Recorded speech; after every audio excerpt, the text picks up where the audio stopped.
Hey everyone, what's going on? This is Joey with Journey Instruments, and I'm here with the travel whisperer herself, Claire Hawkins. How's it going, Claire? It's great. Thank you so much for having me. How are things going over there? You're in Ireland right now, right? I am in Ireland. I've been in Ireland for almost 2 years now, and I think it might be just about time to go somewhere with days where it doesn't rain every single day. You don't like uninterrupted rainfall? You know what's funny? It never bothered me until lockdown. Like when I was going places, going to gigs, traveling, it was fine. It was never a problem. I had an umbrella. It was cool. But now that we've been in lockdown for about 6 straight months, I like it a little bit less. Yeah, I guess mournfully gazing out of a rainy window, gets old after a little while. Yeah, it doesn't lead to a lot of happy songwriting, but it's all right. So, for people out there who might not know who you are, why don't you give us a quick rundown of what you do, what you've been working on, that kind of thing? Yeah, for sure. So my name's Claire Hawkins. I'm a singer-songwriter and travel vlogger. I wrote this EP that was all about travel called Foreign Voice, and then immediately was trying to figure out how do I tour as an independent artist with this album in a way that actually lets me, see the places I'm going to and not just like drop into town, play a show, get on a bus, go to the next town, which is also cool, but that wasn't quite what I had in mind. So I came up with this idea to tour hostels. And so from about August 2019, right up until the good old pandemic, I was touring hostels across Europe, and it was super fun. And I got to meet a lot of really cool people, and I got to, fly because I had a Journey instrument guitar, and I didn't have to worry about breaking a guitar every time I flew. And it was incredible, and I miss it every day, but it looks like we're not too far away from things like that being possible again, so that's very exciting. That's really cool, though, and I bet a lot of people would be interested in hearing how you went about that, because usually people think of, touring Europe, you have to have, like, a big fan base and have fans all over the world and everything to do that. So how did you do that? How does one go about booking a whole bunch of youth hostels?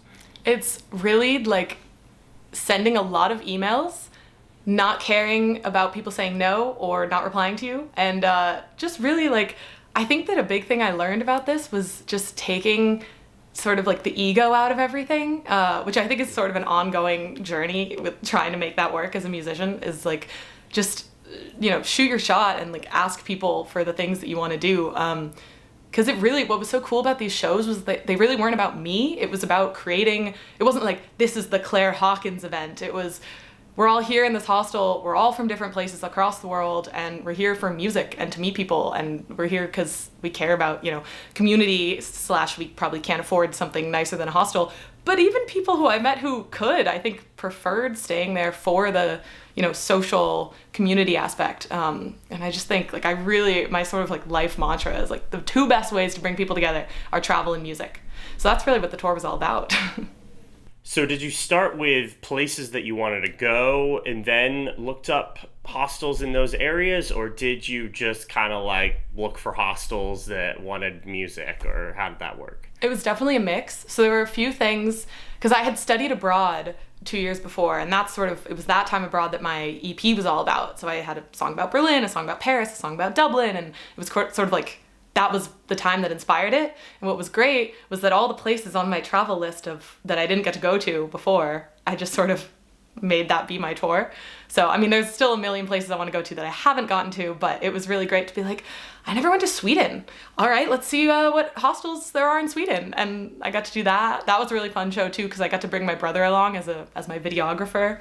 So it was really just like combining all these fun things of like, whatever friend I could bring along. Granted, my brother like has a film degree, so that was pretty convenient. But it did help. It did. But yeah, it was this really cool thing where I'd meet someone in one city and they would tell me about, their backpacking trip and where they were going to be in a couple weeks. And I would just kind of be like, oh, that sounds cool. Let me email some hostels there. And it turned into this very cool thing because it was so spread out and it was really just very DIY, like the definition of DIY. I could just sort of make up stuff. Like I played a show in Derry in Northern Ireland because I'm a really big fan of the show Derry Girls. That was really the only reason. It's so good. On Netflix for people that haven't seen it. Not that Netflix needs a shout out from us, but, you know. I don't know if you guys have heard of It's a this good show. platform. It's called Netflix. Yeah, it's this really obscure indie streaming platform. It's like only cool people have heard of it. It's whatever. Okay, I lost my train of thought because I had to start joking. Gosh.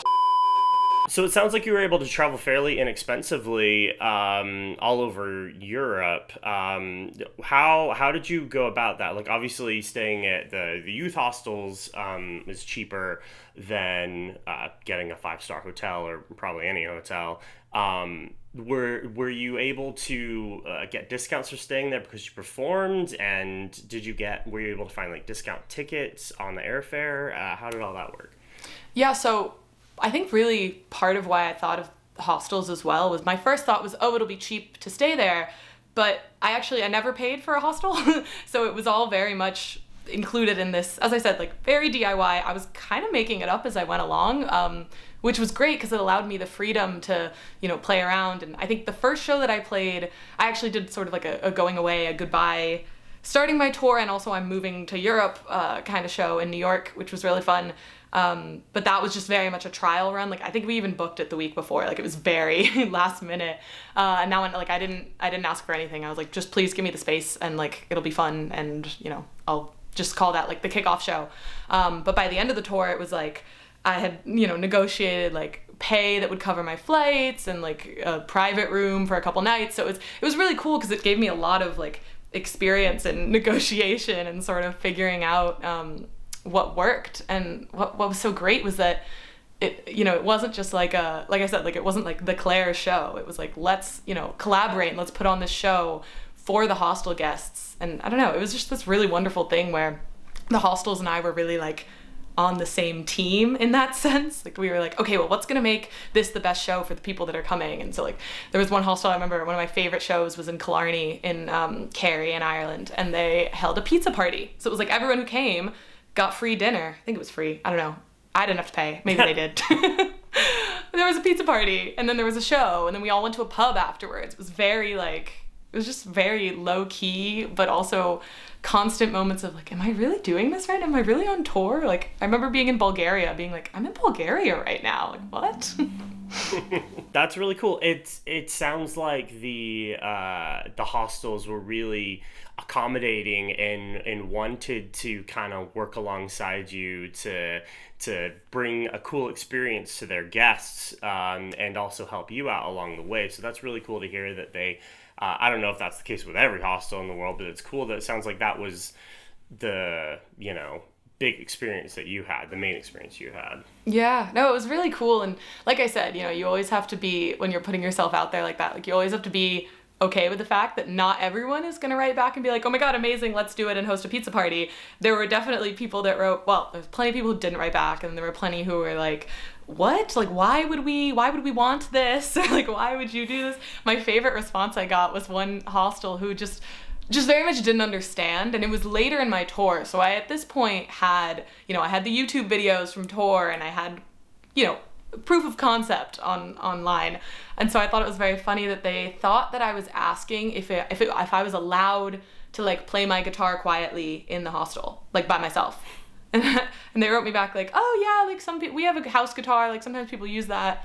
And I was like, okay, cool. That's not really what the question is here. Did you ever find there was an issue with like maybe language barriers or anything like that in the understanding of what you were trying to do, or negotiating or anything like that? Or did most of the hostel owners kind of like speak English fairly? Because you speak you said you were earlier, you said off camera that you were learning Spanish. But so you mainly speak English, right? I speak French as well, but I actually didn't go anywhere French speaking on this tour, which was not on purpose. I just ran out of time because, the pandemic. A lost opportunity. I was really trying to schedule some shows in the south of France, but it just didn't end up happening. So yeah, there were a few, not language barriers so much, but maybe sort of cultural differences that came up.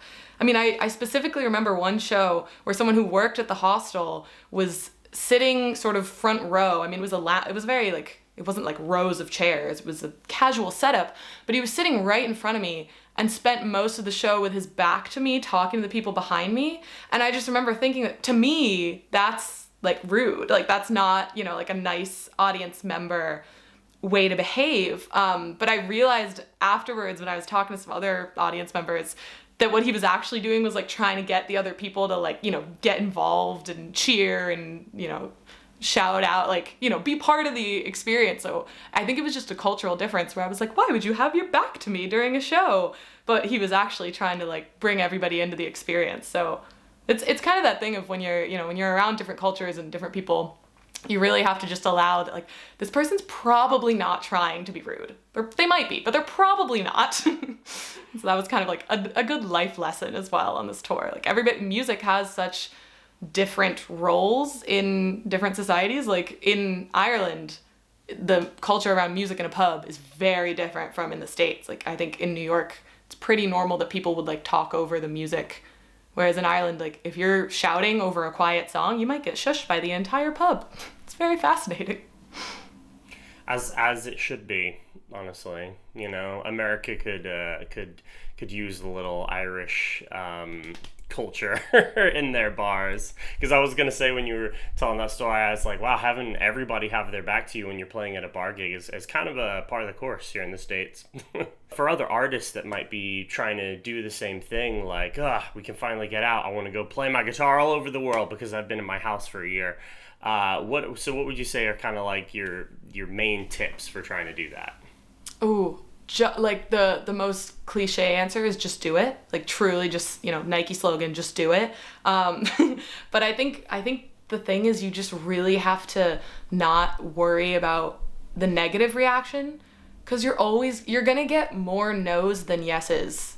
That's just life. Like, and also, if you're doing it well, like if you're, you know, shooting your shot, putting yourself out there to the extent that you should be, then just, like, numerically you're gonna get more no's than yeses. And just not letting that discourage you in any way. Because also, music is so, you know, everybody has their own opinion. And I mean, I was really lucky on this tour as well. Like, if anyone had negative opinions, they were nice enough to not tell me them. But I always say, like, I hope you like this song. If you don't tell me. I'm fragile. But I think it's just, you know, not being afraid to put yourself out there. And, like, there's something so fun about inventing opportunities for yourself. Like, the hostel tour thing, I Googled it because I was worried I was going to be, like, infringing on copyright somehow. As far as I know, no one else has done this before, at least not in the way that I did it. And there's so many things like what I did, or exactly like what I did, that you could just do. Like, nothing's stopping you, you know? And getting to sort of come up with that idea yourself and invent it's really cool. Thank you so much for sharing that experience with us. That's awesome to hear, and I really hope that it encourages other musicians to just kind of get out there and travel around and follow their dreams and being able to tour Europe and the rest of the world. Yeah,